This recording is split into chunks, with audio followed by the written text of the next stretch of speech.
Good evening. This is the Chicago Computer Society Linux SIG meeting for April 2026. Tonight we got a very long list of software that'll be in the handout. I may have one or two additional handouts for everybody also. It's been a very, very active year so far between Windows and Linux as to the amount of stuff I find out there and a little bit of Mac OS along with phones, small board computers, especially the last 30 days, et cetera, et cetera. So we're going to have to take a look at how things have been changing. Right now, I'll open the floor open to problems, questions, uh, things you know about that others might not know about, etc. Any takers?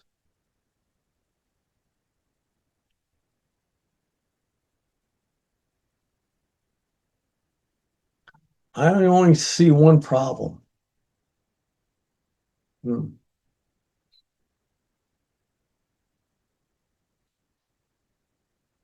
Go ahead, Dennis. So at the time of my Linux install, and I can't remember, I know I've asked questions about hard drives before, but at the time of my Linux install, I got this Toshiba Canvio ready 1 terabyte drive. And when I look at it, it says it's formatted NTFS That's for normal. for That Windows 10, 11, and 8.1. But should I reformat that to use it to back up my Linux machine or just leave it NTFS? it depends on how you're going to use it. Uh, NTFS is getting better and better on Linux to be compatible and usable. I don't know if yours is up to date or not, but there's been some very great strides this year so far to make good improvements in that area. If you're going to use it as a avenue between a Windows computer and a Linux computer, you could potentially leave it as NTFS. Well, Now, I do want to use that one strictly on the Linux, and I want to use it to not only do a Macrium Reflect backup, but also I want to be able to use the same one for like time shift stuff, which I've never done yet. okay, now that sheds different light on some of it. For your backups with Macrium Reflect, you can use a Linux format as well as the NTFS that exists there. Time shift, unfortunately, has to have the Linux format. And Oh, so, probably if you're going to dedicate it to just the Linux box, yeah, I'd reformat it to ext4 as a pretty common, and it's gotten much, much better. There's also news in the Windows world. Microsoft is going to remove the limitation of disk size for FAT32, which, like NTFS, is supported by Linux, and it would help facilitate using that format as a data exchange type format. But there's also some Linuxes that you can install on Windows as a co-host type situation where the whole drive is, at least drive C, is nothing but NTFS, and yet the Linux inside of Windows environment uses the same NTFS file system. It doesn't carve out like a alongside installation, which is a dual boot installation, and have a segment uh, gouged out of the drive and put into a Linux format like ext4 as an example. So, like I say, from what I'm seeing, there's a heck of a lot of changes going on. Uh, Windows is still doing some of its same old garbage, and at the same time, too, is finally really starting to fix some of the problems they themselves created. Gee, at the rate they're going, though, I don't know. They're, I think, shooting themselves in the foot. Another piece of news uh, has to do with Ubuntu and Canonical 2604, which is out as of the 23rd. And that sucker is a monster. It's actually, its image is larger than Windows 11's image. And the thing is, it has lots of features, and it sounds like from a video I just heard late this afternoon, uh, Canonical is going whole hog on AI, but not the way Microsoft decided to use it. The only question I have seriously at this point, and I haven't heard a definitive answer yet, is the AI going to be something you got to go add on, or is this going to be integrated into the OS and you either just accept that the code is there, but maybe have like Firefox 148, where they have a option in the settings for AI. You can take the four current categories and individually change them from allow to block, or you can throw the master switch from off to on and it blocks all of them. But you still have the code there, I think.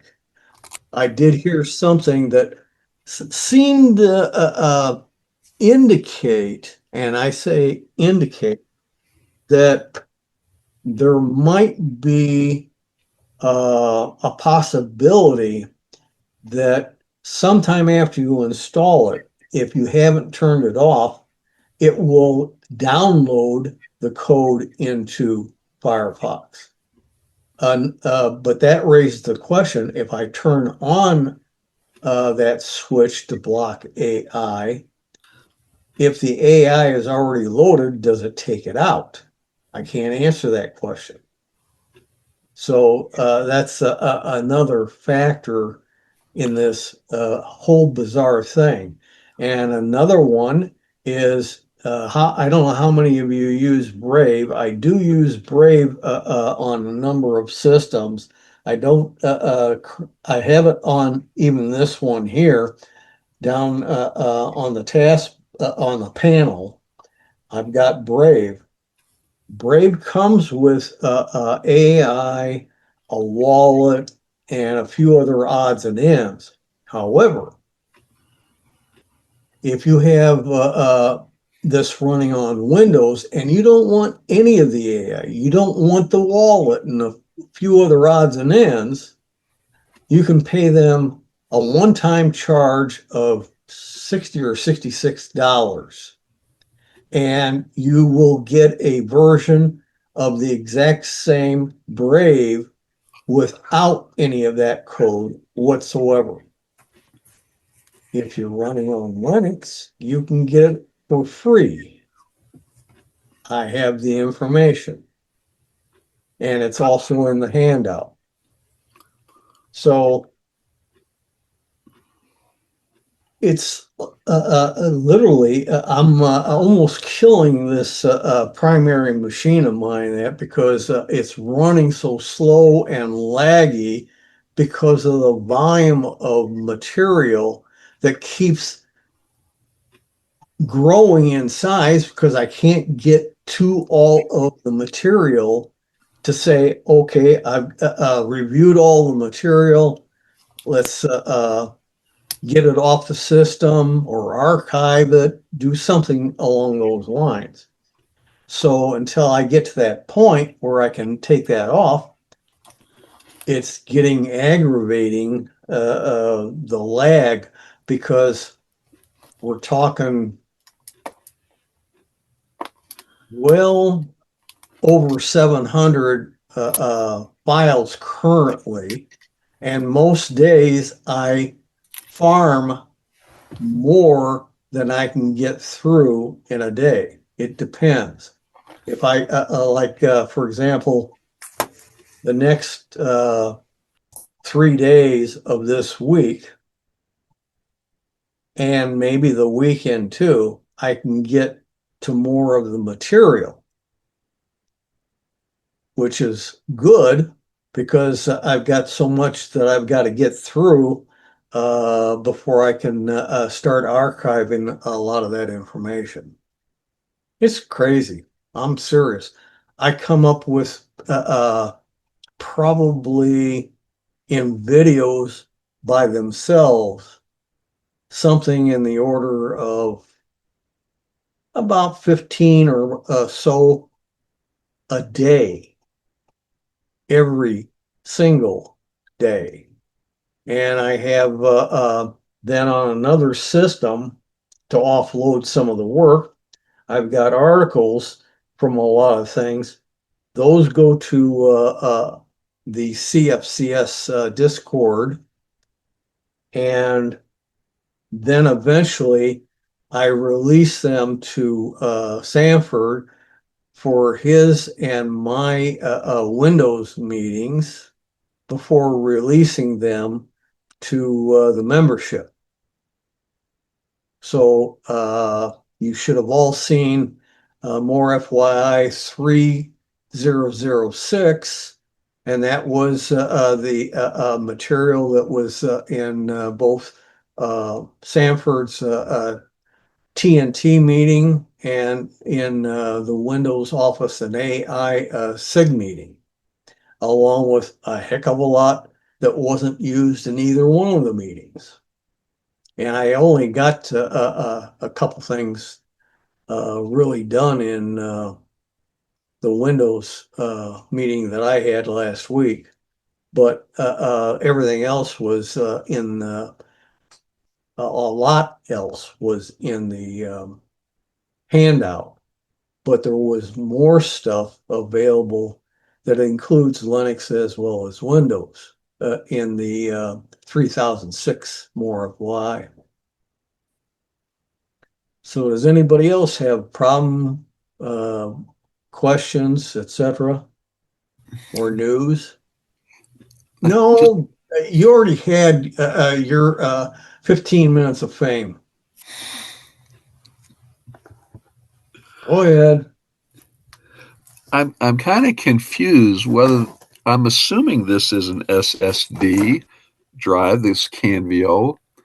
I mean, the box really doesn't say SSD on it. It just says portable storage, Yeah, Canvio. odds are probably it is a spinning hard drive. And for long-term storage, that's what you want. SSD is good for a little faster speed depending on the port you plug into, and it's more short term, like maybe up to a year's time, because of the difference of the recording of the information onto each of the devices. An SSD is an electrical charge that will deteriorate over time unless it's plugged in, probably like once a week or once a month, something like that. It'll refresh that charge. Uh, with a spinning hard drive, once it's recorded, it's magnetic, and generally speaking, is the only thing you have to worry about is like bearings seizing up in a spinning hard drive. Other than that, you might not even plug it in or use it for 10 years, and it still may be all there. Yeah. Well, to reformat this to ext4, I assumed I could use this disks program on the Linux box. But I'm reading online, it's, well, AI. On Linux Mint, it says the pre-installed GNOME disks utility often fails to reformat SSDs to ext4 if they have active partitions, comma, Windows specific formats like NTFS or exFAT or corruption. And it kind of threw me. It's like, well, wait a minute. It's saying it can't do it if it's an SSD. Yes, you can. And also, you have the possibility of Gparted. If it's not already installed, you can install Gparted also. Bob, you had your hand up. Were you going to mention that too? Yeah, I was going to mention two things. First, I've never had disks fail to initialize an SSD, but Gparted is more reliable. Yeah, and the Gparted too. One thing you want to do is to even though you are only going to divide the drive into two sections, two partitions, and there's a reason for that. Partition one is going to store backups, the macro reflect or other software backups, images. The second partition you create, that's what will be reserved strictly for time shift. You don't want to mix the two uh, in the same partition. And the reason is one is images that only work with your backup software. And the other is that with time shift, you are doing a copy of files to the target drive, and it's you'll have a mess if you leave it in one partition. And besides that, too, even though you don't need it, I would make sure that you in Gparted or disk, you change the partition table and make sure it's GPT, not the MBR. If it's set up right now for MBR, it would work MBR with two partitions. It will work with four partitions, but it would never go past that point. But it might be a bone of contention with Linux, more expecting the GPT partition, uh, even though most distros still support MBR partitioning. I would recommend going to the GPT. And then you have to decide what the size of each of the two partitions are going to be. Uh, time shift can get very voluminous, and you might want to go like 40% for partition one for images, because you only need to have three consecutive backups minimum. and then give 60% to the second partition for time shift. Then after you've got at least 3 or 4 running backups on partition 1, if it's got a lot of extra space, you could use Gparted or disk to shrink partition 1 a little bit and then add that to the second partition. It's very common to do so because Linux partitioning, most of the time, until you get a real good familiarity with it, is a guessing game. How much do you give each type of partition and what it is holding? What kind of work do you do with that computer? Are you an avid picture taker? Do you have lots of video library? Do you have tons of music files? Those 3 areas alone will consume a lot of disk space. So suddenly, that person has a different setup size for certain partitions compared to, say, myself. I do very little photographic stuff. I do not have any music, and the only videos that I have are restricted to certain machines and that have extra space for keeping CCS videos and a few other miscellaneous. So you have to kind of do an initial guess how to set a drive up. Then you have to look at it after a little while and start seeing, can I adjust my 2 partitions sizes, given more to the one that needs more space and giving the other one less space because it doesn't seem to need it.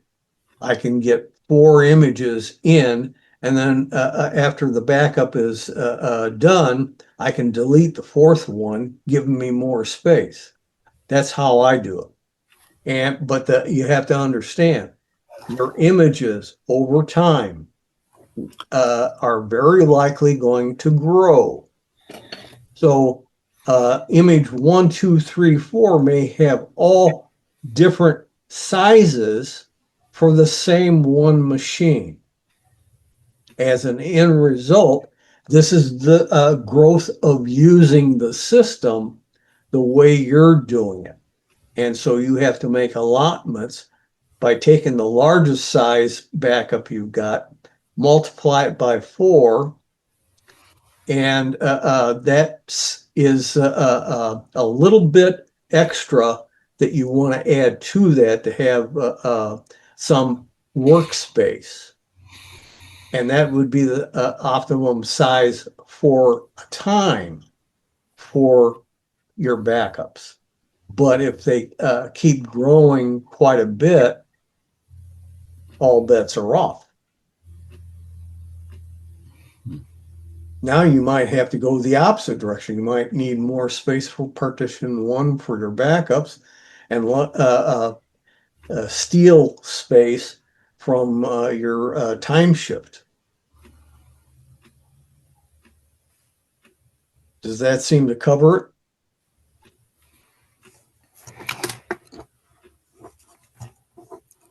Yeah, I'm going to stop asking questions right now because I'm kind of overloaded. So I'm not quite sure I follow all of it, but I'm going to think about it all. Well, you're going to have to think about it anyhow.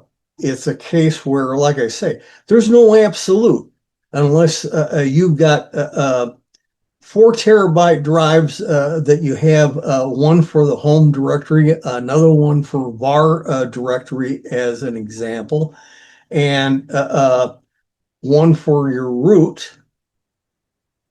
And who cares about the other miscellaneous small ones that are like the swap partition and UEFI and boot partitions, you could fit all of them practically onto a thumb drive. But depending on how you do things, if you want absolutes, you've got to get massive storage and spread things out so that odds are you're never going to fill it all up on any given type of information.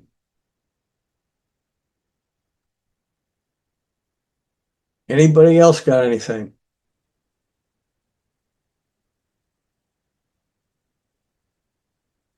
All right, hearing none, I'll proceed, I guess, and see what I can come up with. All right. Yeah.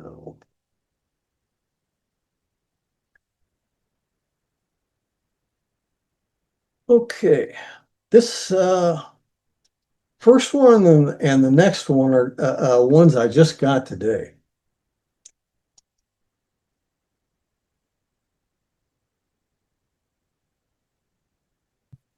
Well, looks like Ubuntu Linux is going all in on artificial intelligence, using AI to develop Ubuntu and shoving AI features into Ubuntu.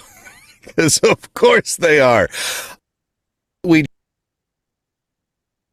a second here. Just yesterday from Canonical's Vice President of Engineering, talking about their plans for AI over the coming calendar year, and it's fairly extensive, to put it absolutely mildly. A couple of key statements. I'll read some longer bits to you guys. Quote, Canonical is ramping up its use of AI tools. AI features will be landing in Ubuntu throughout the next year. We're making plans on how to integrate agentic workflows into Ubuntu. And throughout 2026, we'll be working on enabling access to frontier AI for Ubuntu users. I'm just going to read a little bit of this to you now, so you guys really know what's happening here. I find this, before I dive in, I find this interesting, considering the absolutely massive amount of backlash and complaining that Microsoft has seen from shoehorning AI features into every aspect of Windows 11. Notepad and Paint and everything else has AI features now. And that doesn't seem, at least to me, like it's going well. I mean, maybe it is. Maybe I'm misunderstanding. Maybe most people are out there going, thank God someone finally had the common sense to shove subscription-based AI features into Microsoft Notepad.exe. That's what it was missing. Maybe that exists and I just simply don't understand, but I kind of don't think so. So here's the post. It's interesting. Ubuntu has taken to doing most of their announcements inside of their forum. That's just how they do things nowadays. And so this is from their Vice President of Engineering. As 2026 progresses, large language model-based tools are becoming more and more ubiquitous. Adoption across the tech industry has been mixed, both in terms of which projects are embracing AI technologies and how companies are structuring their adoption. As a result, I'm frequently asked about what Canonical and Ubuntu will do or not to incorporate AI. The bottom line, I'm just going to jump ahead a little bit here. The bottom line is that Canonical is ramping up its use of AI tools in a focused and principled manner. What is a focus and principle manner? That favors open weight models with license terms that feel most compatible with our values, combined with open source harnesses. AI features will be landing in Ubuntu throughout the next year as we feel that they're of sufficient maturity and quality with a bias towards local inference by default. So over the next year, basically over the next 2 releases, right, of Ubuntu, we're going to see more AI features, which the way this is being worded, it kind of sounds like Ubuntu 26.10 is going to be an AI release and 27.04 will be more AI releases. That's the way I'm reading this. Beyond features like text-to-speech and enhanced screen reading, users are becoming increasingly accustomed to working with agents, AI agents. I love the idea that all the power hold on a second, let me scoot this over here, and capability that Linux has acquired over the past few years could become more accessible to more people. We are making plans on how to integrate agentic workflows into Ubuntu for those who want it in a way that feels tasteful, aligned with our user base, and respectful of our privacy and security values. What's clear, even at this early stage, is that the investments we've made into confined packaging with snaps and some of the consolidation we've done of core system functions into Ubuntu will really help us deliver on this goal safely. Throughout. So great. So snappy packaging is more of a thing now. Thank goodness for Snappy. Otherwise, we wouldn't have a bunch of AI features in Ubuntu. Holy heavens. Throughout 2026, we will be working on enabling access to frontier AI for Ubuntu users. What a stupid phrase. In a way that is deliberate, secure, and aligned with our open source values. Ubuntu, and he ends with this, and I think this is worth noting. Ubuntu is not becoming an AI product, but it can become stronger with thoughtful AI integration, end quote. Okay, here's my thoughts on that. I appreciate that Ubuntu is not becoming an AI product, but I don't think anyone thought Ubuntu was going to become an AI product. I think everyone was concerned that Ubuntu was going to gain a ton of AI features that we ultimately don't want and are problems from a bunch of different standpoints, and that a lot of it would be developed using AI. I think those were the concerns. I don't think anyone out there was going, Ubuntu is going to turn into an AI chatbot and nothing else. I don't think anyone actually thought that. What people were concerned about was Ubuntu turning into Windows 11, right? The joke that you see floating around of the screenshot for the next version of Windows, and every single icon is just Copilot, right? And it's just Copilot everywhere.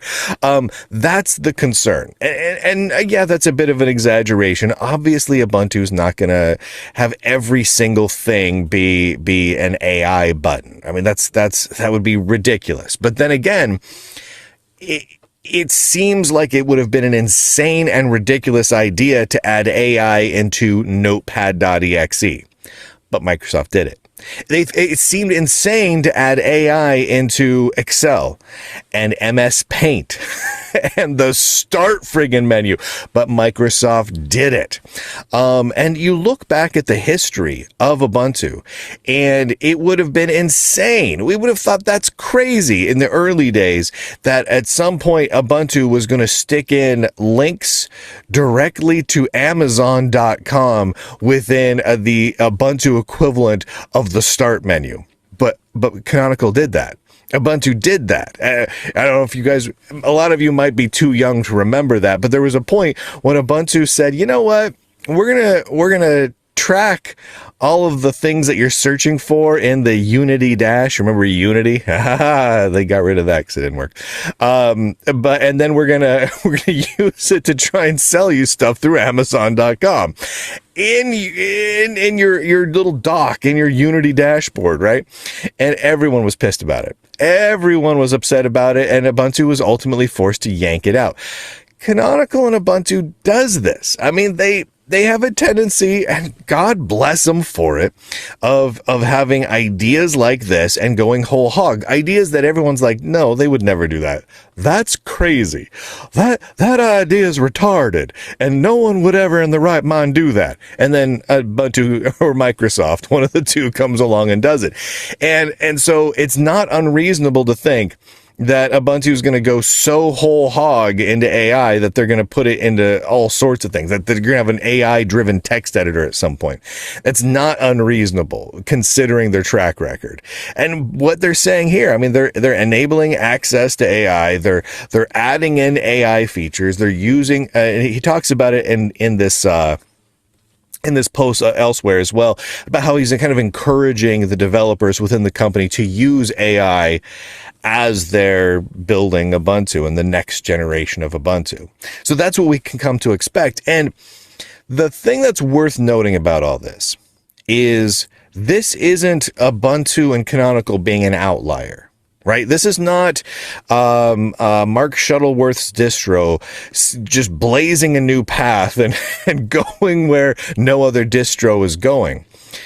Fedora is doing the same thing. Red Hat has stated that the developers working on Fedora, their income, their revenue, their bonuses, their paychecks are directly tied to how much they use AI in the development of Fedora, and B, how many AI features they get included into Fedora, right?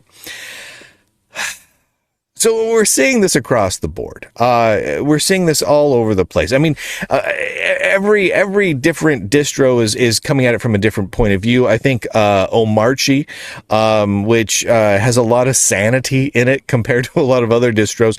Even Omarchi has added in some AI-driven features that seem to be focused more around AI coding and integration into IDEs and that sort of thing.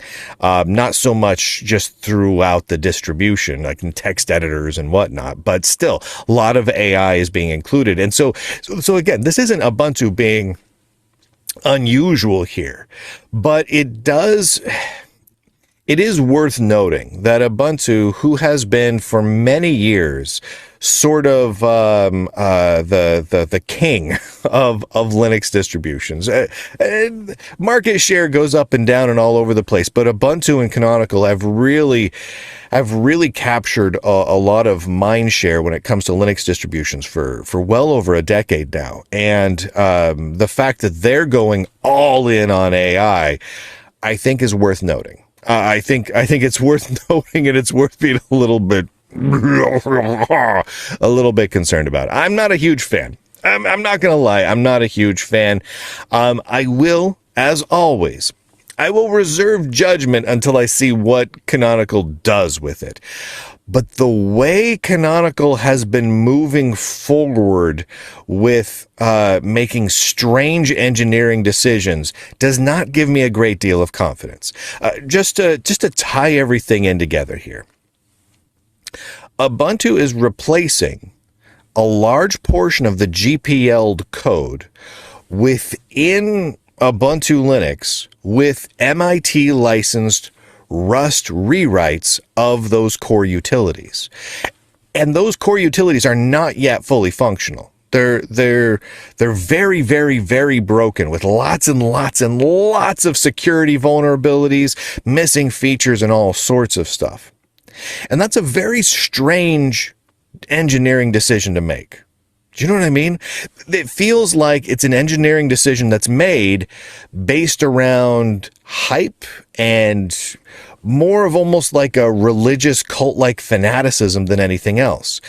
And that's a little bit what this feels like as well. It's Ubuntu making dramatic, sweeping changes based on unproven technology. Right?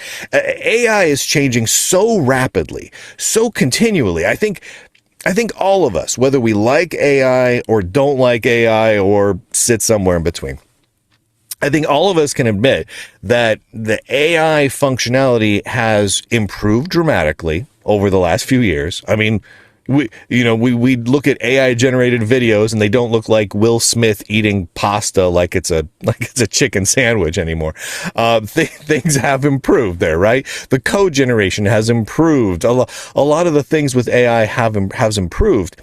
But when we look at AI integration into applications and operating systems, it feels like a lot of just stabbing in the dark and seeing what fits and seeing what works. Microsoft Windows 11 is a great example of that. They threw their AI at absolutely every feature of Windows, absolutely every feature of Office, and every random application there was. And some of them weren't terrible ideas, And some of them really were. Some of them were just awful ideas, and there was huge blowback, and it just didn't work well, and it made the users unhappy. And we haven't yet gotten to a point where we can look at the AI functionality and say, okay, this type of AI processing, this type of large language model, this use case for it is well established, well tried out, and now works really well throughout your your operating system. I just don't feel like it's there. From an engineering management decision, if you're trying to make sure that your enterprise grade, rock solid operating system rewrite all of the core code in a non-finished programming language. You just don't do that. That especially when that code's not fully tested. And you don't begin shoehorning at the exact same time a bunch of weird AI features that you're not even 100% sure most of your users are going to even want to have in there. It's adding a tremendous amount of complexity on unproven technology to achieve features that you don't even know that most of your users actually would even want to have. That to me is very strange. It's a very strange set of decisions. I call into question the engineering management experience of everyone who's working in engineering management making these decisions at Canonical and Ubuntu right now. These just do not seem like the decisions you would make if you have more than a handful of years of experience in the software industry. Certainly not if you've been around since the 90s or even early 2000s. There's no possible way these are the decisions you would make. No possible way. Just not at all possible. Unless you're the type of engineering manager that repeatedly gets fired because you destroy one project after the next. That's what we're looking at right now. We'll see. We'll see how this goes. But it's not looking fantastic. Thank you to the Lunduke Journal subscribers for making it possible for me to do this sort of coverage. If you go to Lunduke. Okay. Now, this is my take on it. Between Omarchi. Most of you probably aren't familiar with it. It's an Arch-based hypervisor panel type of OS where you put your hands on the keyboard and you don't use a mouse. You use nothing but keyboard shortcuts to open up and close windows. You can have quite a number of them open, stacked around, and do your work. I can't even grasp most people using it, but a lot of developers might be the right kind of people that use it. When it comes to Red Hat, at least in the enterprise version, and what Ubuntu is going to develop into with Canonical, this is like Microsoft. You have a difficulty in the businesses separating business customers who, by and large, might want and demand using the AI features in a business environment versus non-business like home and school use, where they may not want any of it. And that's a real thing. This is the trap that Microsoft went into. Microsoft is publicly owned and traded, and therefore they listen to the shareholders, not the average user of the computer. I don't know if Canonical is a public or a private entity. IBM is a publicly traded company, and therefore they have shareholders. And the shareholders, when they invest money in the stock of a publicly owned company, they expect a good return. And if they don't get a good return, you're in trouble. And it is sometimes the cause of replacing CEOs in some of the businesses. So I think that's part of where this is going. I hope and to some extent pray that it is something that you have to opt into, not opt out of, or can't do either, like in Windows. So that's an issue there. And we have a real dichotomy of issues going on with that AI stuff and age validation. That's really getting massive globally. And some of it is really tyrannical in nature, whereas right now, the Colorado legislature is apparently going to be exempting in their law open source. Now, how far it goes and how complete it is, I don't know, but it's the opposite of Texas, Louisiana, and Mississippi laws that I know of, and the possibility of what the national uh, law is first draft, along with New York law, Illinois law, and some other states that are in the early stages of developing these laws. They say it is for the purposes of protecting the young from unsavory or undesirable other categories of content from seeing the stuff and possibly getting hooked on it and causing problems as an adult.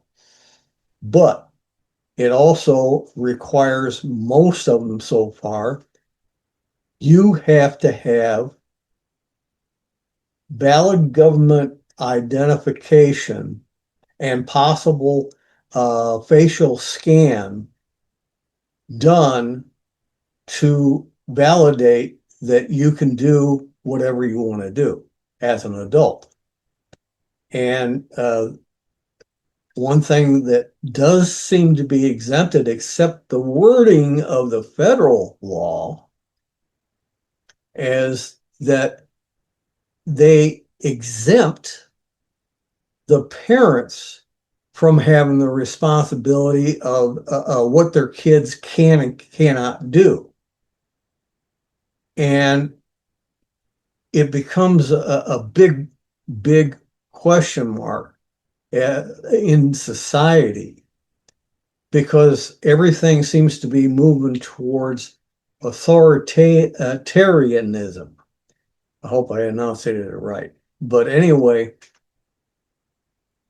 that and surveillance of everything, because I'm hearing that we also have the fact that VPNs may come under the problem because VPNs have already been used in like the UK and some other places to skirt the age validation. And so the next step is probably going to be to require age validation to have and use a VPN, to have and use encryption, to have and eventually you have the situation when you use a VPN, you are going to a server that might be in, say, the UK as an example, in order to be able to see the content of the BBC, which has a lot of great movies and television series. Well, they'll get to the servers also. And suddenly, even an American citizen might be challenged on this identification validation. So even though we're Americans, we have different judicial system and a set of laws, etc., the Constitution. You got to remember, we the people created the 18th Amendment, prohibition, in 1919, right after the end of World War One. And then we finally got some sensibility in how much organized crime was making tons and tons of money galore, and finally repealed the 18th Amendment with the 21st Amendment in 1933. It seems to take more than a decade after making a decision before there might be some modifying or elimination of a law passed 10 years ago or more. Where this is all going to end up, God only knows. I don't think there's any human on the planet that really knows where and how this is all going to go. But it's really starting to be very disturbing. Anybody else got any comments or questions?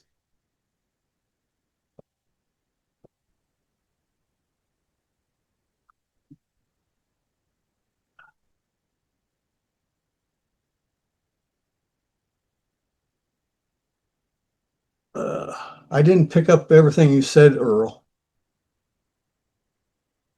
Unmute. Yeah, I too worry about that stuff. And you know, what worries me most is the mislabeling of things. Like in the US Congress, it's called the Parents uh, Yeah.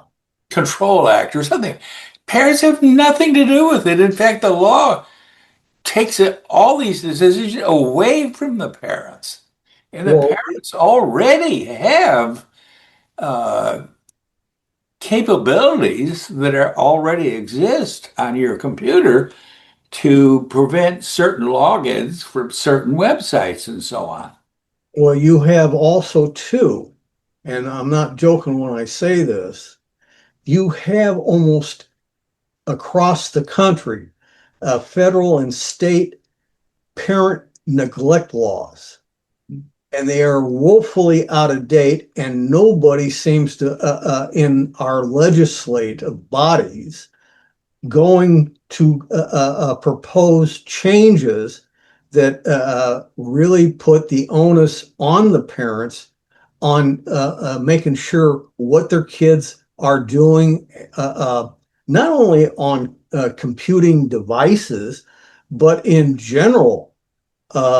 There's I think it was last month in Chicago here, we had teens going wild in downtown Chicago, many walking over cars, doing lots and lots of physical damage. And who's at fault? Who should be perhaps prosecuted or sued for all the damages that occurred? I don't Good have an point. answer to that. I'm not in government. I'm not in politics either. But that's a case where, did the parents of all those kids know where their kids were at, what they were doing, and are they going to, shall we say, step forward and take care of some of the property damage that their own kids did? I doubt it. I doubt it. It would really be shocking if even just one family's parents actually said, my kids were involved, they caused some of this damage, and we're going to accept some liability for it. This gets even back into schools with truant officers.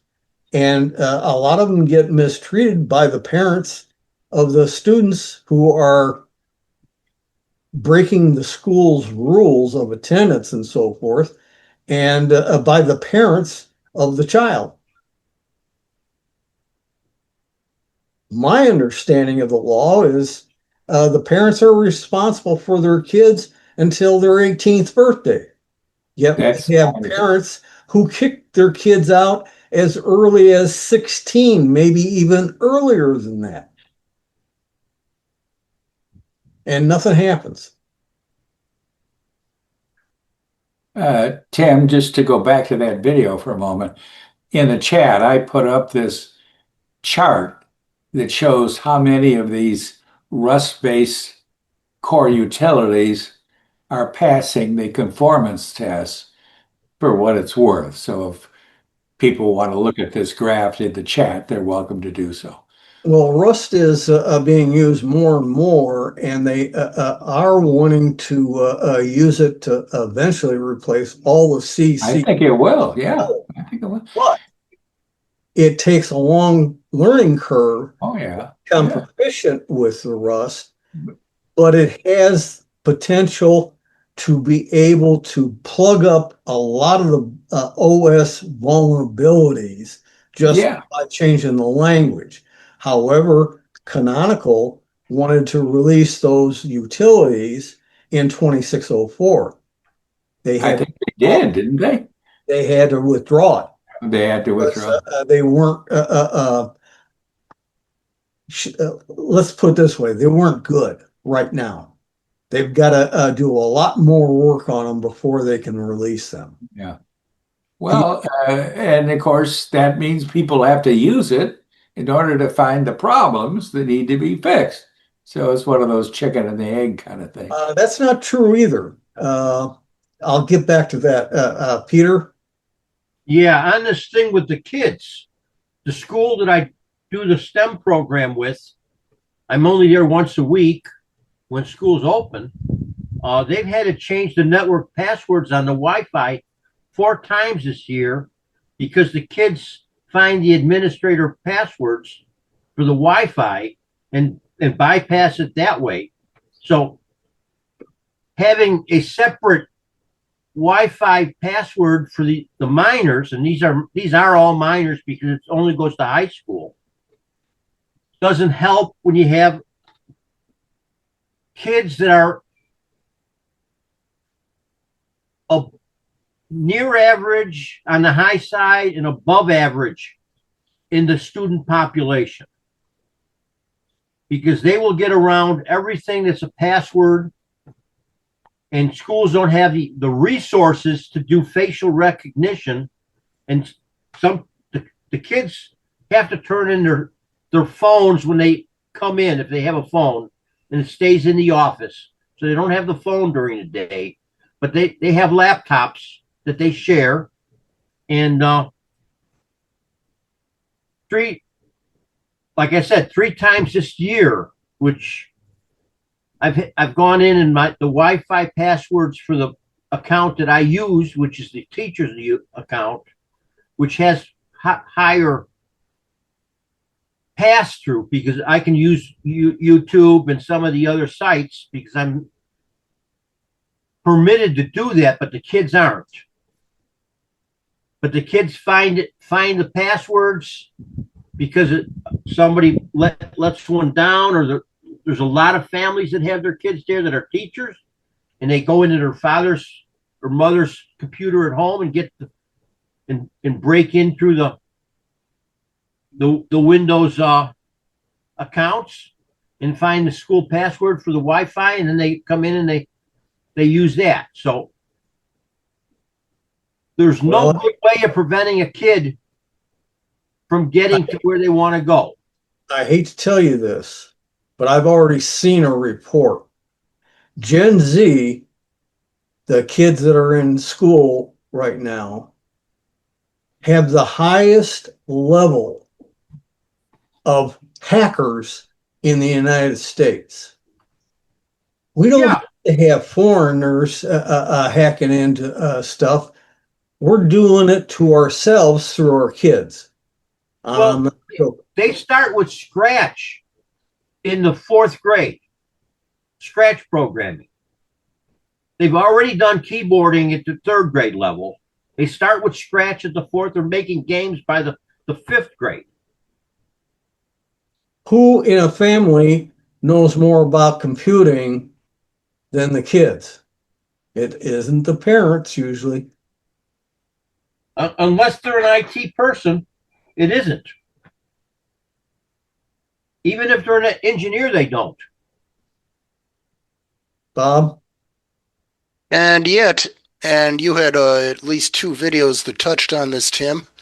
The Gen Z people, the so-called digital natives, actually know less about how a computer works internally Right. than previous generations. That's true too, but it's a case where they know that they can use the computer to break in everywhere, and they are doing a lot of the hacking and causing other adults within the country a lot of headaches. Some of it financial too.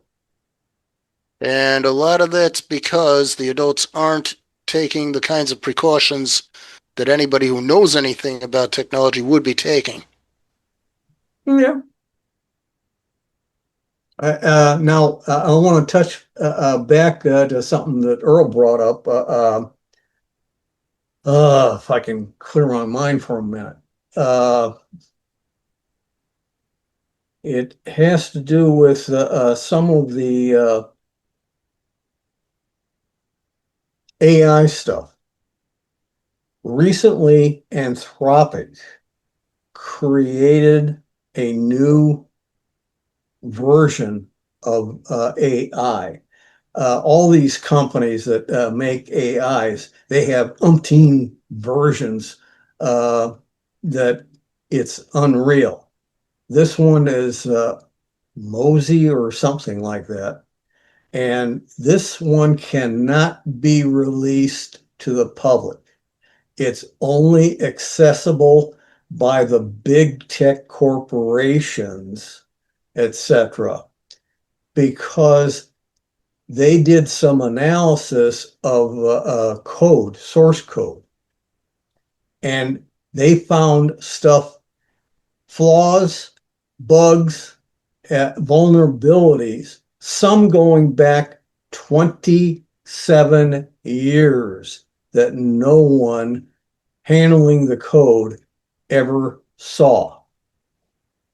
So right now, if they were to release that AI into the public, the criminal-minded people would suck that up faster than lightning and would be using it against us on all those vulnerabilities because the AI not only found the vulnerabilities, they showed how to patch it or attack it. It's a combination. If you know how to attack it, you can also know how to prevent the attack from occurring. So patching code and the code you would use in malware to attack it are just about the same code. There's a little bit of difference, yes, but the basics are there. So we have that, and there's, I believe I remember seeing one other one, AI company that has something looks like it's in the same development range, but it depends upon the management of the AI company to say, can we really afford to release this?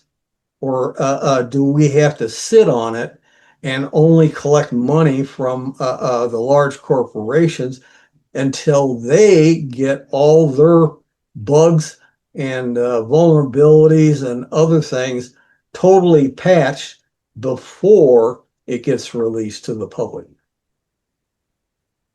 We don't know yet, but it's a real thing. I'm going to go to the second one. The heck is permissions? I'll deal with you later. All right. Now, This one got me. I was years back in this group, very interested in virtual machines on Linux, and I had to put it down for quite some time because of some of the complexities of it. But this may be a changer. Ever wished you could run Windows on your Linux machine without all the usual hassle?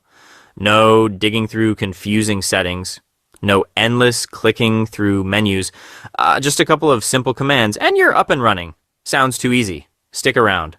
Yes, there is the super easy one command method, but I also want to show you how to do the quick manual configuration, just in case the automatic setup fails. It's nothing complicated. QuickMoo creates simple config files, so even the manual method only takes a minute or two.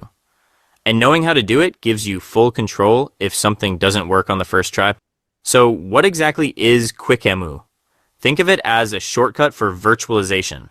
Normally, when you create a virtual machine, you have to mess with a bunch of settings. CPU cores, RAM, disk size, display drivers, network settings, TPM, UEFI, all that stuff. QuickMoo skips all of that. It builds a perfectly tuned VM configuration for you. It still uses QEMU or QEMU in the background, but you never have to touch QEMU's complicated commands. And here's why QEMU is actually better than something like VirtualBox or VMware. QEMU plus KVM runs almost at native speed, and QEMU is built into the Linux kernel, so it works naturally with your system instead of fighting it. QEMU can run pretty much anything, from Windows to Mac OS to obscure BSD systems. With QuickMoo, you don't have to deal with any complexity, you just run a command and that's it. So I'm going to install it on Ubuntu 26.04 in this video. But don't worry, there are installation instructions for pretty much every major distro right on the GitHub page. If you're using Fedora, Arch, OpenSUSE, or something more niche, you'll find the exact commands you need there. The process is well documented, constantly updated, and super easy to follow. So even if you're not on Ubuntu, you're covered. To install it, I'm just going to grab the latest .deb package from the QuickMoo releases page and install it like any other Debian package. So basically download it, then install it with your package manager, and you're good to go. Open the download folder, then open it in a terminal.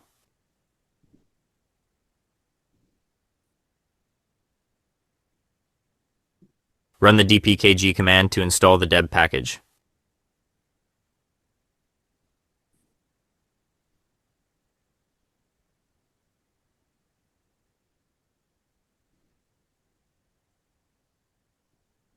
If you run into any dependency issues during installation, don't stress. It's a pretty common thing.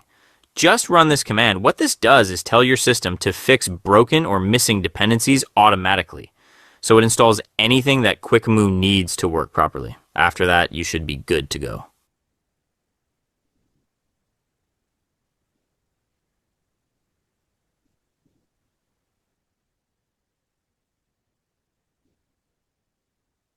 Okay, let us try installing the deb package again. Guess this time around it will work.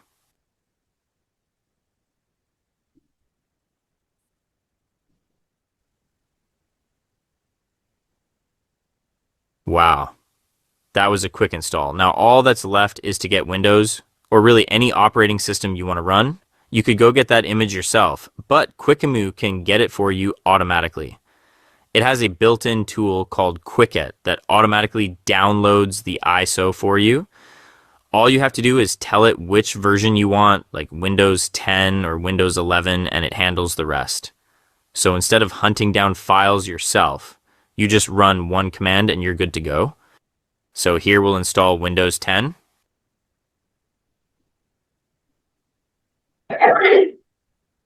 Well, sometimes the auto download can be blocked, especially when you downloading Windows ISO files. This happens because Microsoft actively blocks automated ISO downloads when they detect that the request is coming from a script or tool instead of a normal web browser. When their system thinks, hey, this isn't a normal user clicking the download button, it blocks the request. So QuickMoo can still generate the config file, but it can't grab the ISO directly. In that case, you just download the ISO yourself from the official Microsoft page and drop it into the folder QuickMoo creates and then run this command again. So this is basically Microsoft saying, nice try, but we want you to download this through the website. And do not cancel it. Also downloads another image for drivers, let that finish, and after that, it will create the config file. As you can see, the virtual drivers ISO has downloaded as well as Spice drivers. The Windows-10 config file has been created. If it had downloaded the Windows 10 ISO automatically, all we would have done is run the command provided to start the Windows 10 virtual machine. Now, since this did not happen, open the home directory. That is where the Windows 10 folder and config file is. Paste your Windows ISO file in the folder, then come here and run the command again. As you can see at the bottom, the Windows-10 folder is there. Just paste the Windows 10 or 11 ISO file here.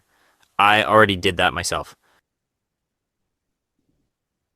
The config file is at the bottom. It was also created automatically. You can leave it as it is unless you want to make changes.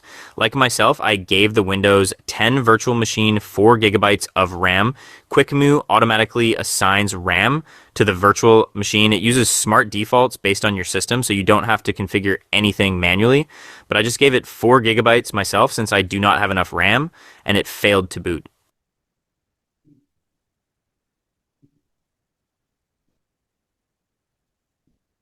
So after pasting the ISO image into the Windows folder, run this command again.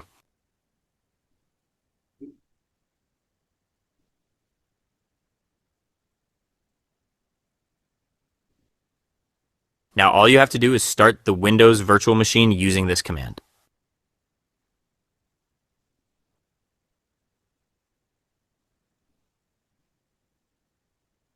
Press the Enter key to start the Windows installation process. You can now install Windows just like you would on any machine.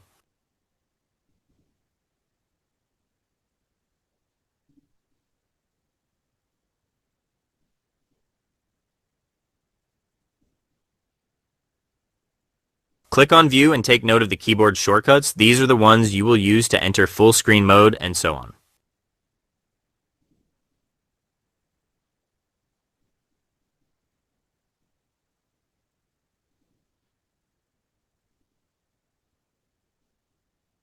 QuickMoo isn't just for Windows. You can spin up macOS, Fedora, or even niche systems like FreeDOS just as easily. And if you really hate the terminal, there's even a front end called QuickGUI that lets you do all this with a few clicks.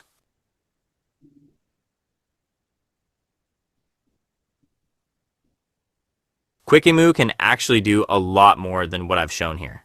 It supports tons of operating systems, advanced configuration options, snapshots, GPU tweaks, networking setups, and a whole list of power user features.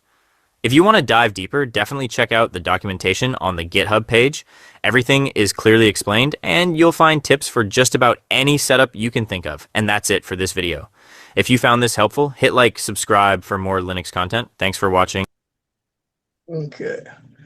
Any questions about this or comments? Anybody find it of interest?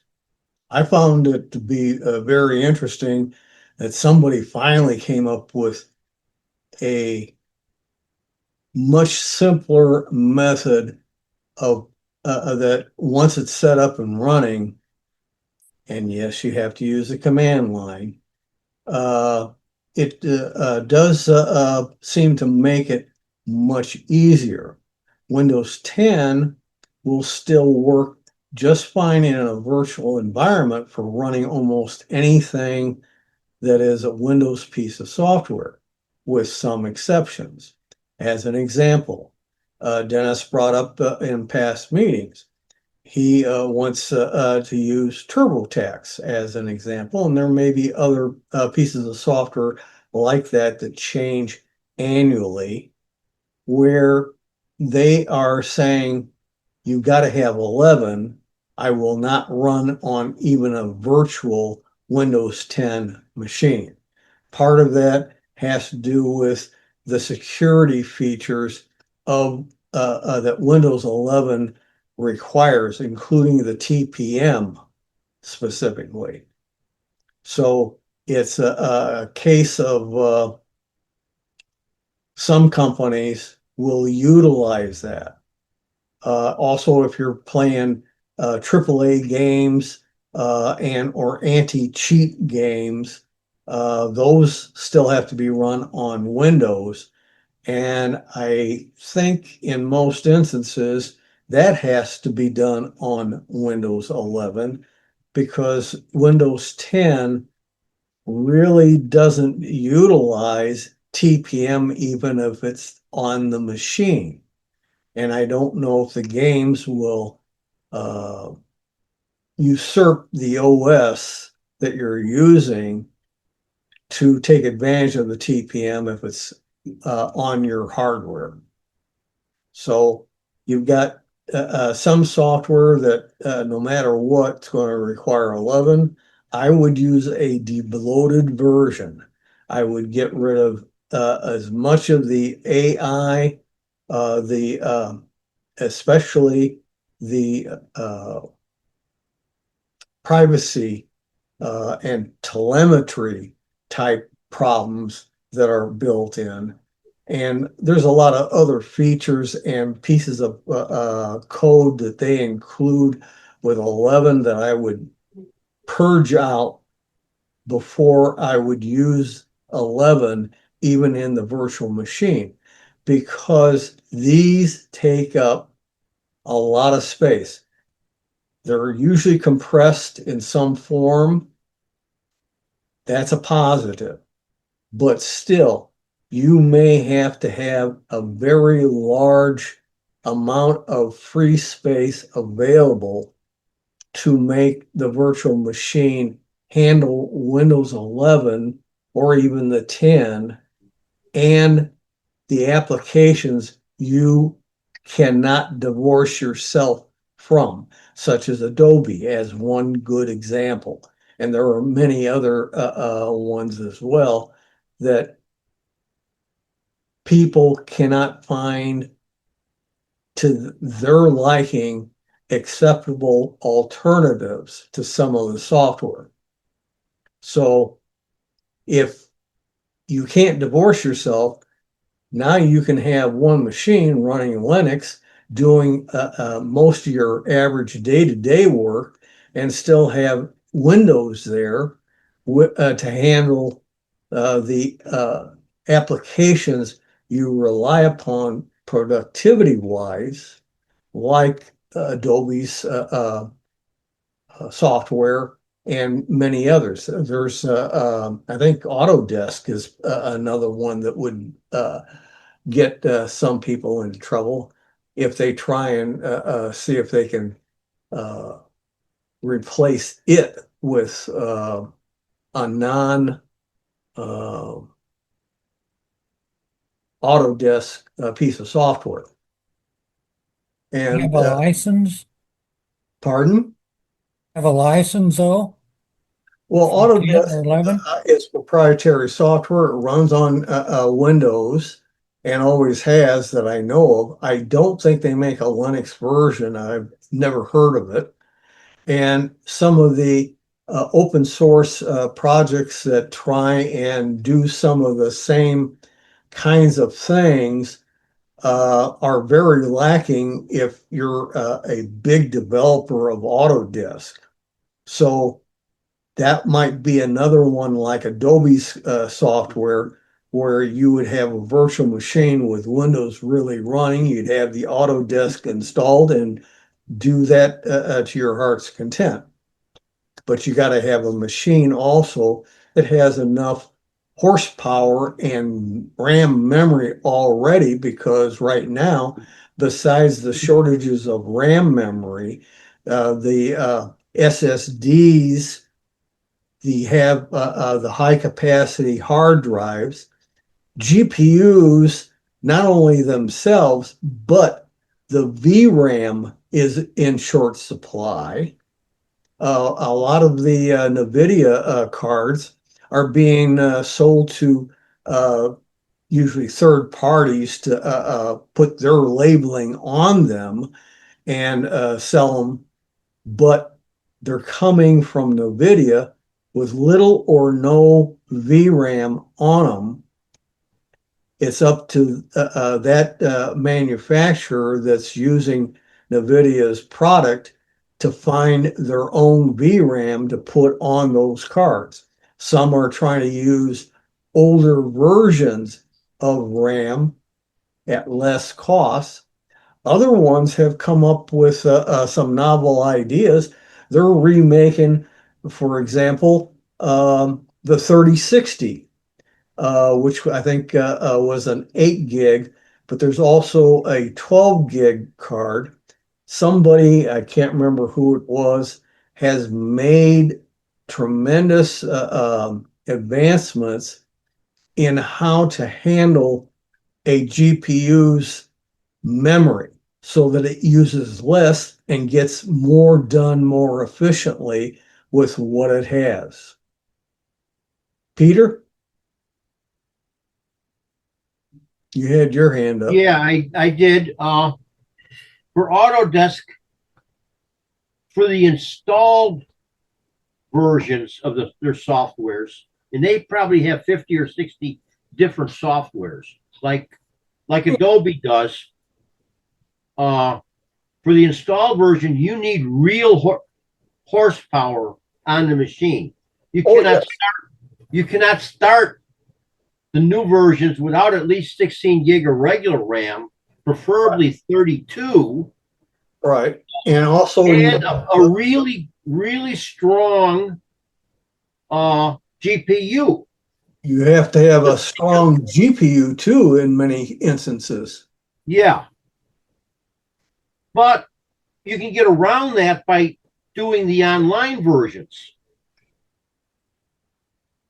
You can have an Autodesk license and you can access your files and all of that for slight editing and stuff like that by going through their portal and doing it online rather than having the installed version. You still have to go to Autodesk to verify that you have a license, even if it's a resident. But see, that's the same thing as Adobe's software. It's all virtually online. There are some of the packages that you can still install locally, but not the major ones. The major ones, you got to go online to use them. And the only way to do it is from a Windows operating system, because they have nothing in the way of compatibility with Linux. And this is a way of doing it. You have real Windows here. You install the software you want, you run it. You have to have a license. And any virtual machine, I don't care what it is, if it's Windows or Mac, you're supposed to have a license to be able to use it. Mac doesn't use the same concept of a license, that they totally control it. And it's a case where they know whether you have a Hackintosh versus a real running Mac OS system. With Microsoft, you do have to have a license. Even though it's very limited as to what you are locked out of, it's still a legal requirement that can get you into trouble under certain circumstances. If I were to put Windows 10 on the system, I got lots of Windows 10 systems here. I can find one of them with a Windows 10 license the way I want it, stick it in this machine. As long as I don't run but one of the two machines at a given time, I'm fine. But for Windows 11, that's a little harder. But there are third-party sellers galore that will sell you a license key legitimately at a fraction of the cost, but it's not transferable from the machine you installed on to another machine. It's a OEM type license, and it's quite legal. It gives you the ability to run the software legally without violating any laws whatsoever that might be alluded to as piracy. I know for a fact that Autodesk will run on low hardware machines through the browser interface. So it will run on Linux if you have the license and internet connectivity, because your files are on their servers and not on your machine. That's a large part of the same general concept with Adobe software. Yeah. But it's the way it is. But the thing is, if you're using, you want to use Adobe software, the Autodesk, and some other pieces of software legitimately, you got to have Windows 10 or 11, and you better have it licensed because you become more exposed online, and they might be able to catch you with no license. That can get you into various legal problems, depending on what you're doing with it. If you're using it in certain circumstances, it might be a slap on the wrist, get a license, and you'll be fine. In other cases, it could be a substantial litigation settlement. Anybody got anything else? Okay. Let's see what we can come up with next. I don't know what that's about. All right. Let's see what we got here.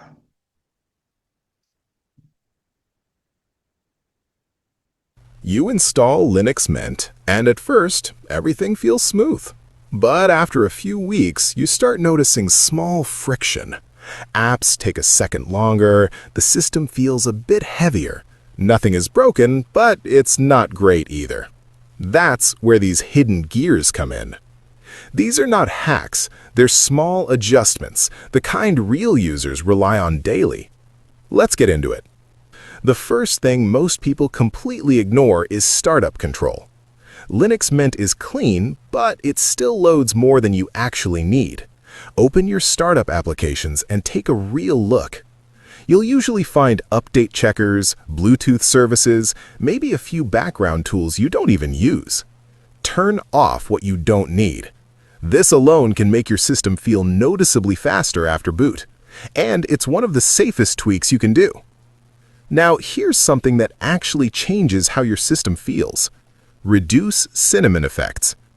Mint looks beautiful, but those animations come at a cost, especially if you're on integrated graphics or older hardware. Go into Effects and dial things down. Disable window animations, menu fades, workspace transitions. What you'll notice is not just speed, but responsiveness. Everything feels more direct, less delay between your action and the system's reaction. And honestly, most people don't even miss the animations. Next, memory behavior. This one is underrated. Enable something called Z-swap. You don't need to fully understand it, just know this. It compresses memory before using your disk as swap. So, instead of your system slowing down when RAM fills up, it stays usable much longer. This is especially useful if you multitask a lot, or keep Chrome open with 20 tabs like most people. It's one of the highest impact tweaks for real-world usage. Now let's talk about something people only discover by accident. Nemo Split View. Open your file manager and press F3. That's it. Suddenly, you have a dual-pane file manager. You can drag files across folders instantly, organize faster, and stop opening multiple windows. In Linux Mint 22.3, they even made this easier to access with a visible button. It sounds simple, but once you use it, you can't go back. Here's another hidden gear, and this one is for power users. Regex search in the file manager. Now, I know that sounds technical, but the idea is simple. Instead of searching loosely, you search precisely, like finding all screenshots from a specific date pattern, or only files that start with a certain name. Mint 22.3 added this directly into Nemo. Most people won't use it, but if you do, it saves serious time. And finally, the one thing that quietly fixes a lot of problems. Keep your system updated. Not just for security. Mint updates often include performance improvements, better drivers, and smoother desktop behavior. A lot of people chase tweaks when all they needed was a simple update. Sometimes the biggest upgrade is already waiting in your update manager. So when you combine all of this, faster startup, smoother animations, better memory handling, smarter file management, and a properly updated system, Linux Mint stops feeling good and starts feeling effortless. And that's really the goal.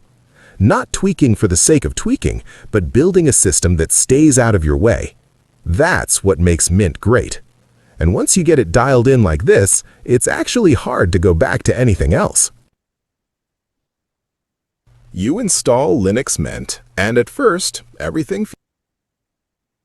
All right. Any questions or comments on this one? Anybody see anything of benefit? I do know the Z swap. I covered that last year, and I don't remember what month, but I do remember bringing up and showing Z swap. There's also ZRAM that is used in some instances instead of Z swap, doing basically the same kind of a function. Okay. Okay, now FCC has just banned your home Wi-Fi network. This is something that was a hot topic and still is. Basically, they are banning foreign-made routers. There are really no American-made routers. This does not affect any router you have or any store still has in their inventory for sale.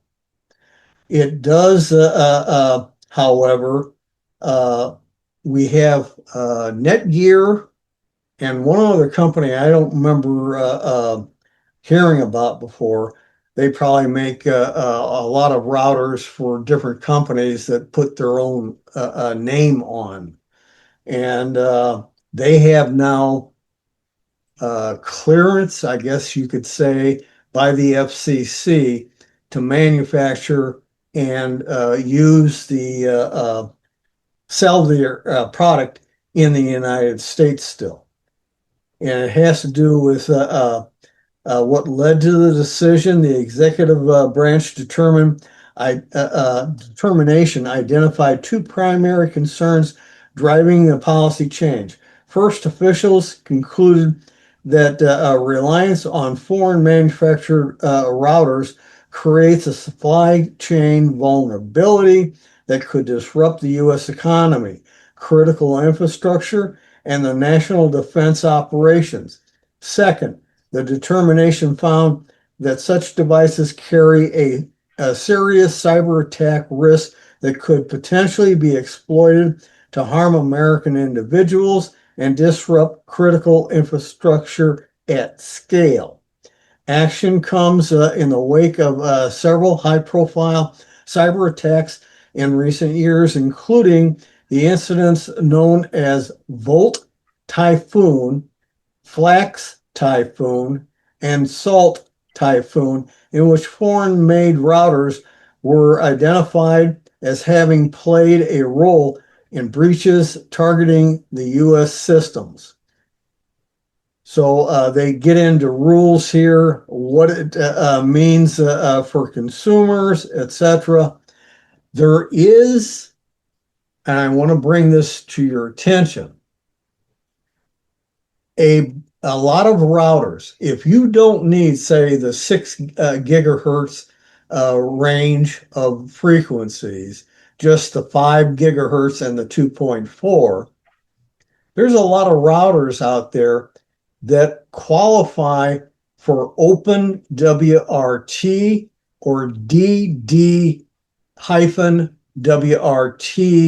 operating systems to make them into a compliant router that will continue to serve you, even though they are obsolete and usually can be had for under $30. Peter. Yeah, TP-Link is one of the other ones that is on that list. Okay. No, sure. TP-Link is not on the list as of late April. Oh, they took it off? No, They were never on the list. They're the one that was targeted. that's they're the main one.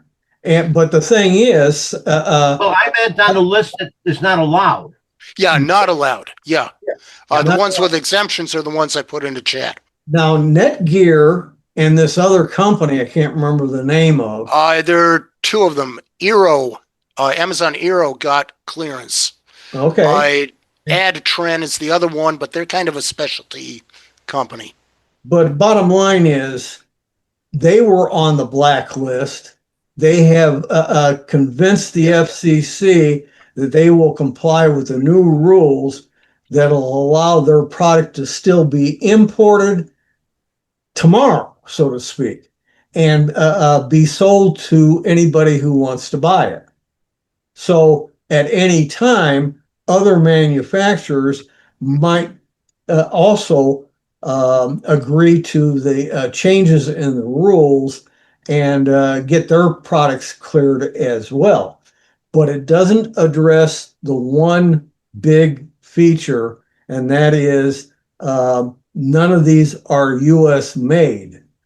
I think part of the reason for the FCC is the administration's desire to be more self-reliant and to hopefully get some foreign manufacturers of these devices to open facilities here in the United States where they can be more scrutinized and therefore give a increased feeling of security that these devices are not going to be continue being a problem down the road. Any other questions or comments? Okay, we'll move on.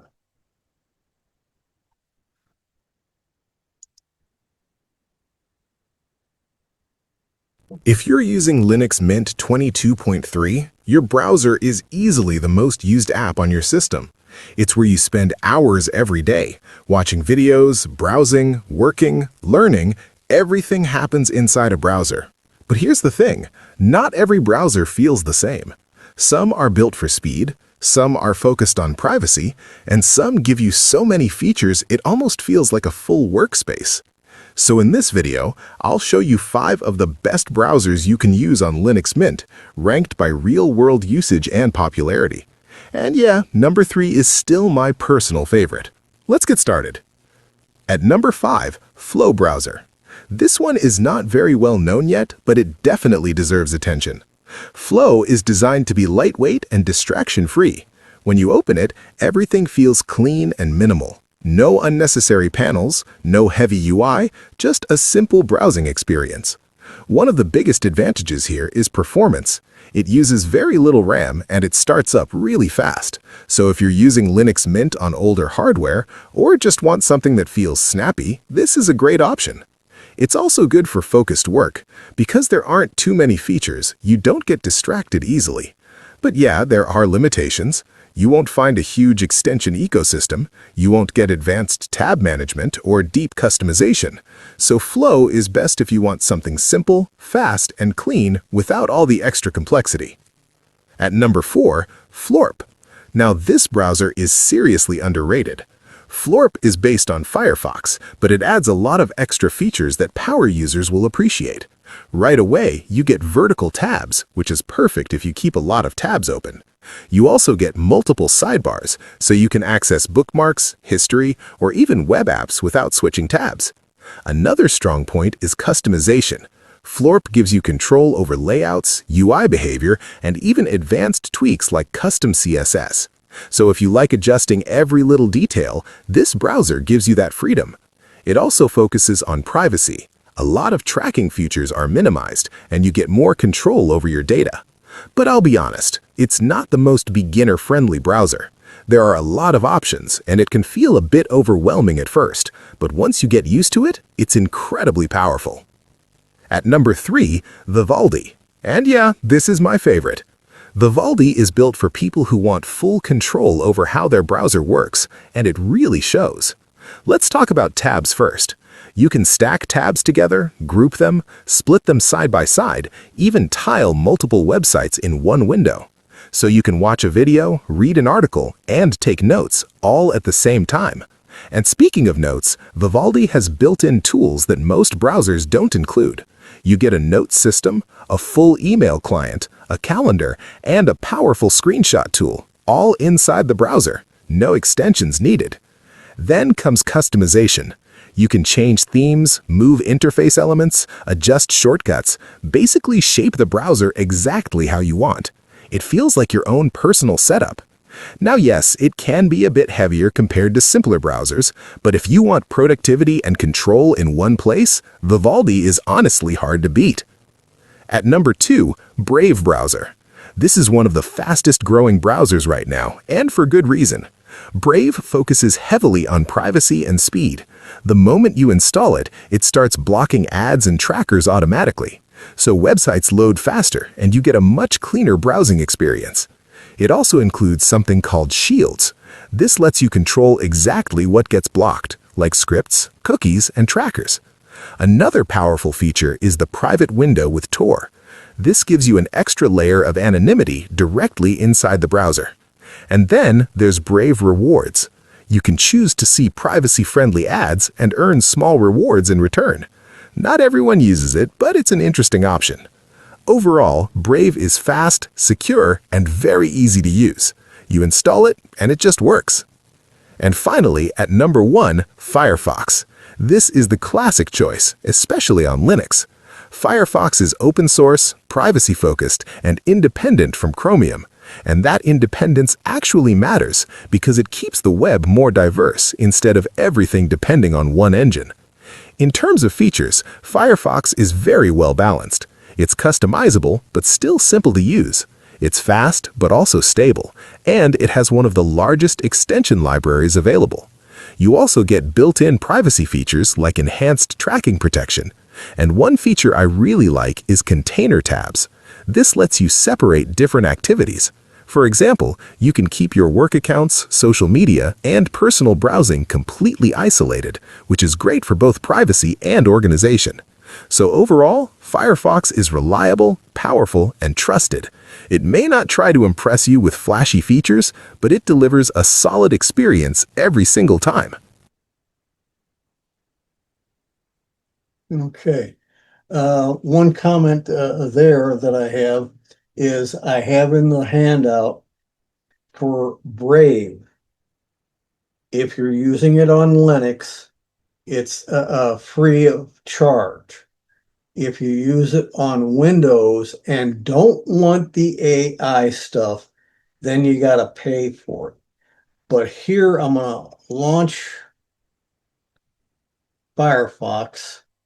I'm going to come over here to settings, and under settings, you have AI controls. And I did this deliberately on the machine. Right now, the default is the AI is available, and it says available. But each of these categories here can be changed to enabled or blocked, okay? If you take this switch that's off, you can turn it on, and every bit of the AI supposedly is deactivated. Now, what I'm not clear on, there seems to be a little bit of vagueness as to whether the AI is still on this version of the browser, or you have to do something and it pulls in the code and adds it to the Firefox browser. If you decide to turn it off and you pull some of the code in, does it delete the code? These are things I can't figure out yet. And I haven't heard enough about it.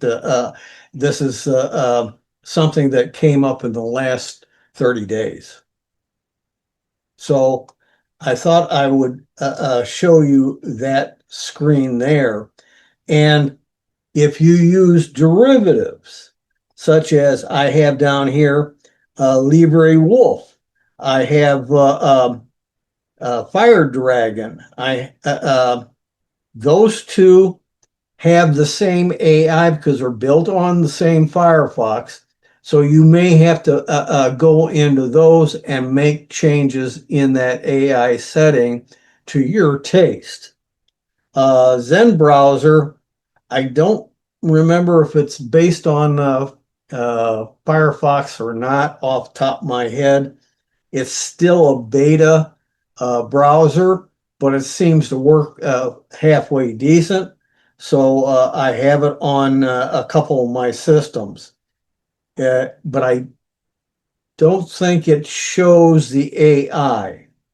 So either it's not up to date yet with the AI capability, or B, they're hiding the ability to turn it off, block it, or they have defaulted to a block state. Therefore, they aren't saying that AI is there. If it is included in the code, it's blocked from being used. Anybody got any else comment on these browsers? Okay. And we're really nearing the end here. We might get one more in, or at least part of it.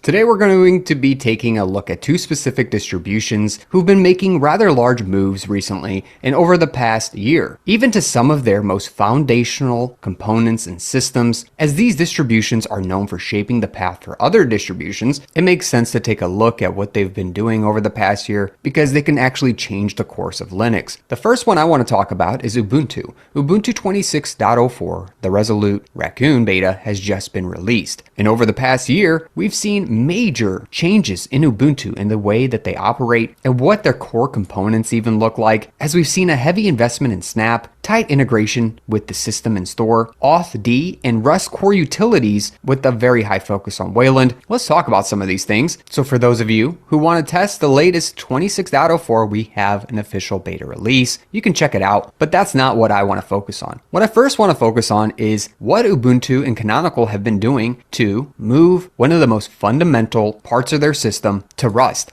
as it sets the stage for other Linux distributions and making the choice on whether or not they themselves want to move over to Rust as well. This is a fundamental shift, as Ubuntu isn't just updating some packages. This is actually called carefully but purposefully oxidizing Ubuntu. And what does that actually mean? Well, in this blog post from Canonical's VP, we see the GNU core-based utilities, the C-based ones, that run just about everything in the background. As these utilities exist on just about every operating system, we're moving from C to the Rust-based equivalents. Traditionally, Linux userland had C programs, which are extremely stable, but Ubuntu decided to replace them with the Rust implementation. This is utilities. They've also replaced another core utility as well, we're going to be getting into. But this matters as just about everything on your system depends on these tools, including shell scripts, build systems, containers. So changes into the Rust equivalent of the GNU core utilities could break scripts, change system behavior, and affect compatibility. This affects how other Linux distributions also behave, as there are distributions based on Ubuntu. Ubuntu is probably the most popular Linux distribution out there between servers, IoT, and the regular everyday user. We have other distributions like Linux Mint and Pop! OS based on this distribution. As Ubuntu has actually successfully adopted the Rust core utilities, which we're going to be seeing officially in 26.04, that's why we covered it at the beginning of the video, we could see a split ecosystem, at least in the short term. As these Rust tools become fully compatible, and everyone has to adopt them because they're forced to if you're using Ubuntu, we'll see subtle differences between distributions, causing fragmentation, especially the ones based on Ubuntu. This is a fundamental change, as the lowest layer of the Linux user space is being changed, and it sets the tone for other distributions in the future. It's a big move by Ubuntu. As quoted here, the GNU core utilities are the basic file and shell and text manipulation utilities of the GNU operating system. These are the core utilities which are expected to exist on every operating system. As even mentioned, Ubuntu powers millions of devices around the world, from servers in the data center to safety critical systems and autonomous systems. And the big reason here, using the Rust language would encourage developers to write safe, sound, resilient software. With added safety comes an increase in security guarantees, and with an increase in security comes an increase in overall resilience of the system. And where better to start than with the foundational tools that build the distribution? It's a big change. And that's not the only place we've seen a push for Rust. Sudo, the tool that you use on Linux to run commands as another user or escalate your privileges, is being changed over to its Rust equivalent. Ubuntu used to use sudo ws as its default sudo program, and now it's moving over to sudo rs. And there are some differences that they've highlighted, and we're also getting this in 26.04. Another big change as Ubuntu continues pushing forward with Rust in what seems to be a shift in mentality. They seem to believe that security, reliability, and long-term sustainability of Linux itself is based around Rust. And while some agree and there's others who disagree, as they believe more languages in the Linux kernel and Linux operating systems just causes fragmentation, well, it does not seem like Canonical and Ubuntu believe that, as they are full force ahead with pushing us into Rust. And in another piece of the same big shift, we're actually seeing the time synchronization in Ubuntu getting replaced with the Rust-based implementation of the NTP, or the Network Time Protocol. This is another big deal. This means tools like cron jobs, NTPD, Linux PTP, and GPSD are all going to be replaced with one unified tool, NTPDRS, as Ubuntu now is trying to move to the Rust-based replacement for Linux time synchronization. The design would unify all of these into one system that were mentioned before, and the primary focus again is quoted as security, stability, and memory safety. This is a big deal, as NTP, even in this post here, is named the foundational protocol that most operating systems implement to accurately determine the current time for the network source. It's a big deal. You get this wrong and your network goes to crap. So we're seeing just these massive swings into Rust. Whether you believe it's good or bad, we can't get away from it. As again, Ubuntu being the most popular everyday Linux operating system, it really sets the stage for how others are going to approach their own distributions. Now, Ubuntu isn't... Okay, due to time, I have to cut that short. You have a copy in the handout. I do want to mention that I do have one machine with a copy of Ubuntu on it, Cinnamon version only. I find it quite usable, but I am, with what I'm hearing going on with 2604 and the plans for the coming year, has me a little concerned that I'm going to have to really watch what's going on, what changes are taking place, and decide whether to keep using the Ubuntu Cinnamon, which in 1923 became an official version of Mint, even though it's, I mean, of Ubuntu that was being listed out there. The second thing is we have to be concerned that Mint, regular Mint, is based on a lot of Ubuntu code. The question becomes, did they change the Mint team of developers, their schedule from about every 6 months coming out with a point update and or eventual new version of Mint? Right now, it's delayed until around Christmas time instead of this early summer. So it becomes a case of how much they knew about what was taking place in 2604 and what they're going to do about this upcoming AI, the increased use of Rust utilities in regular Mint. This might bring into question within the next year or two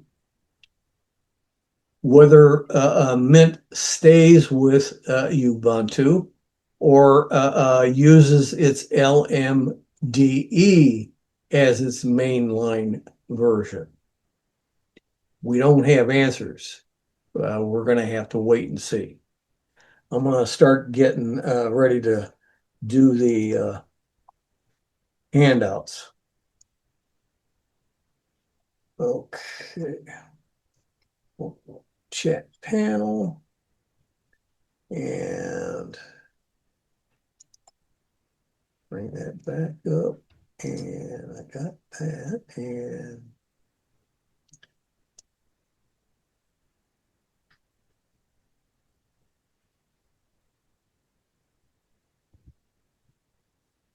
okay, it should be out there. This is the main articles.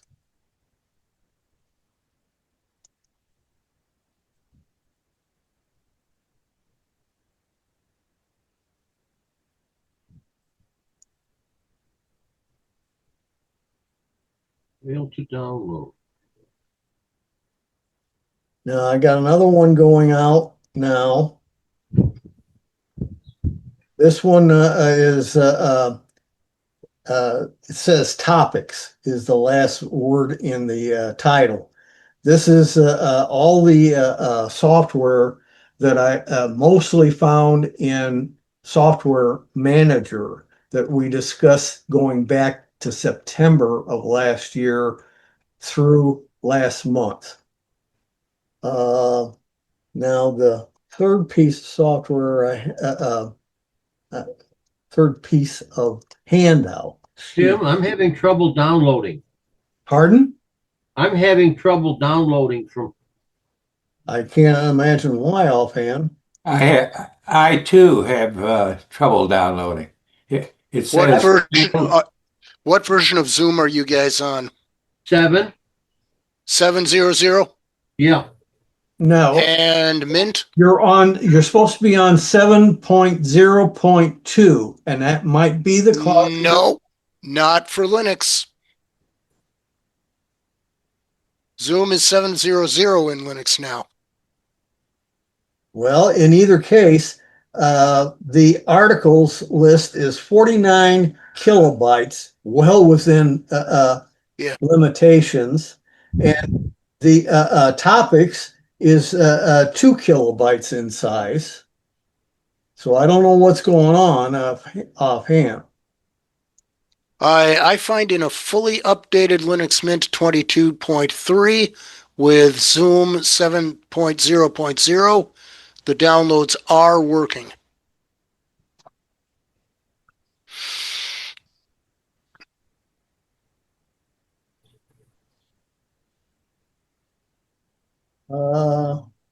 Okay. Third one just went out, and it's 1 kilobyte, and it's on Brave Origin. This is a Linux version without any of the AI, the rewards, the wallet, and some other odds and ends. It's just plain vanilla Brave. And if you try and use the Brave Origin on Windows, it'll be a one-time fee of $60 or $66. Mhm. So there are 3 files out there right now.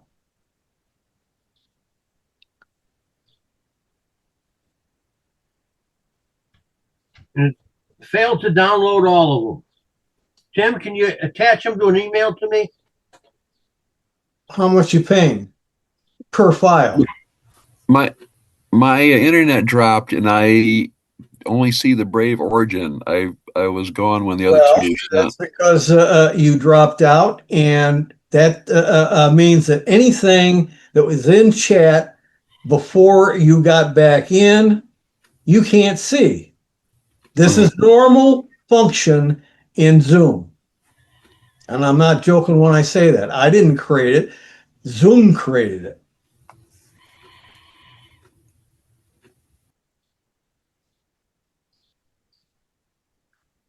You got to get your act together as to what you're doing. When you run into problems like this, you've got to take and be ahead of the game so that you don't have some of these issues.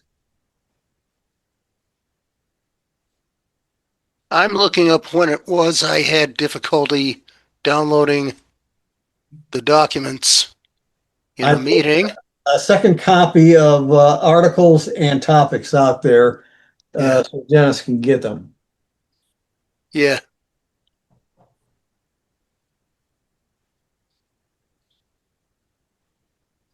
Oh.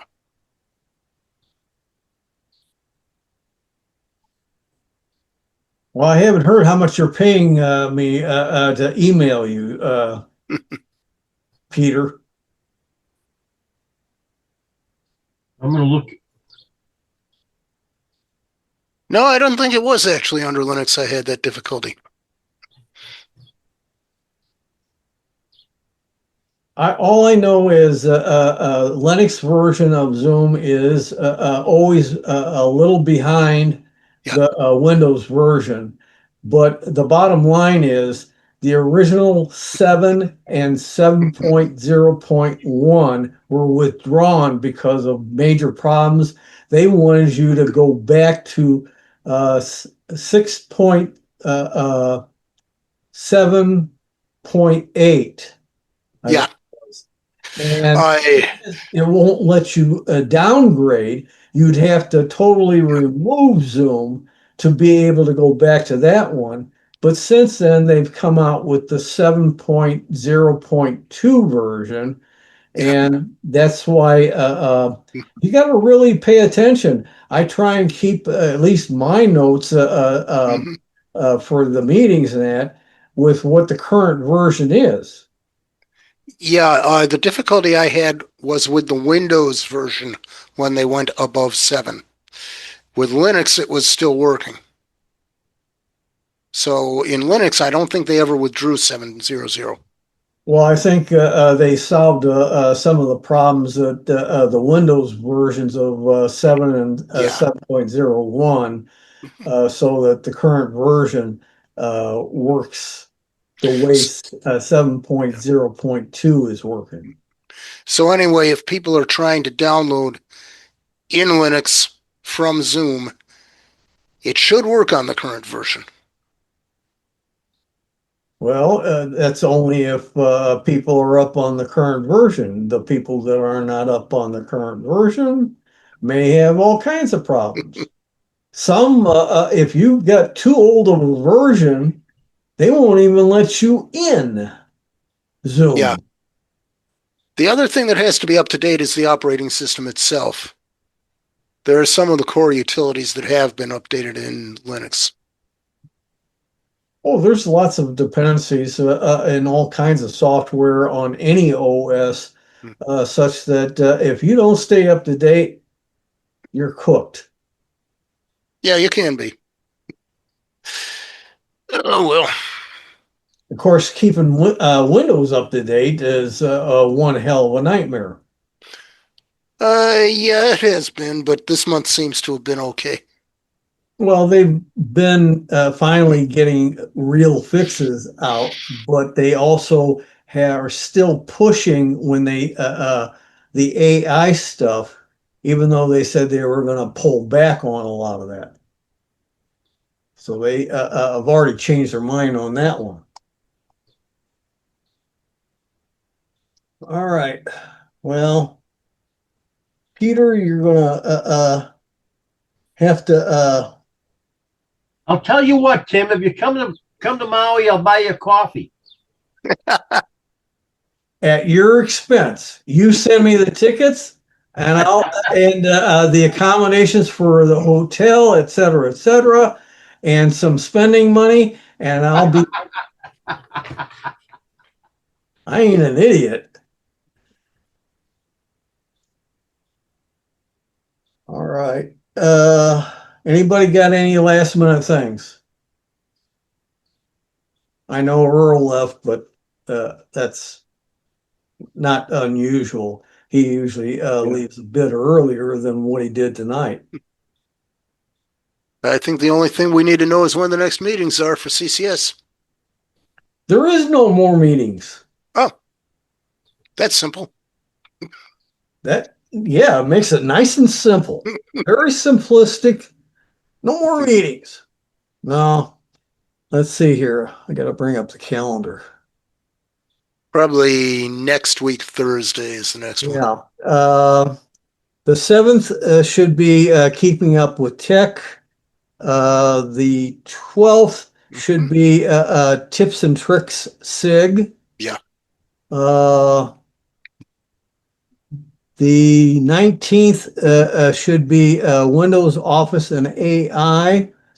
The 21st should be Understanding Technology, or some abbreviated to Understanding Tech. Mm-hmm. And the 26th should be Linux SIG. Okay. So that should cover the whole month of, and there are only in APCUG, there will only be one Wednesday workshop. I'm not 100% certain, but it might be on Linux this month. Sometimes it's a different mix of presentation. And there's going to be a Saturday safari, and I don't remember the date, but it sounded like the last Saturday of May. And the workshop would be before Saturday, the safari meeting on Saturday. I go to some other meetings. There's a Stug meeting next Wednesday. There's a on the 10th, there should be a CFCS Windows SIG.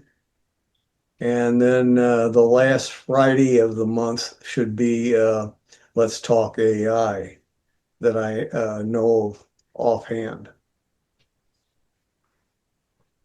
Those are some other meetings I go to. I get a lot of information from them, and I feed them a lot of information.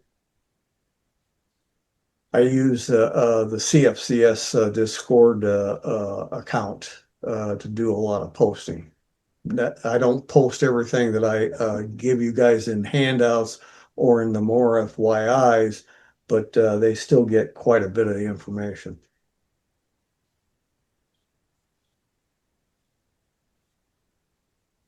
All right. Hearing nothing else, I guess we'll adjourn the meeting.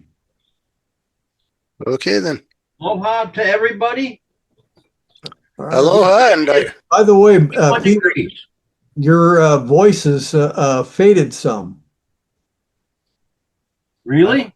Yeah, it was. It may be where I was facing away looking for the thermometer.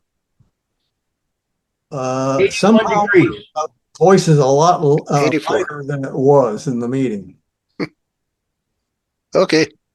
All right. Anyway, see you all.